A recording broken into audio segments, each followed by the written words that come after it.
केंद्रीय मंत्री रामदास आठवले यांनी रुपाली चाकणकर यांच्याबद्दल प्रतिक्रिया दिली.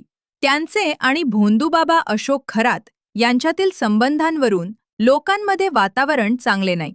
या भोंदूबाबाने अनेक महिलांना फसवले आणि त्यामुळे मुख्यमंत्र्यांनी त्यांना राजीनामा द्यायला सांगितले, असे आठवले म्हणाले.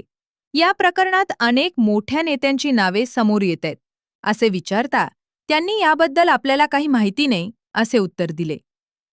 चंद्रपुरात आज आईसाहेब बहुउद्देशीय संस्थेच्या वतीनं समाजात उल्लेखनीय कार्य करणाऱ्या मान्यवरांचा सत्कार आणि विद्यार्थ्यांना सायकलचे वितरण करण्यात आले. या कार्यक्रमाला आठवले उपस्थित होते.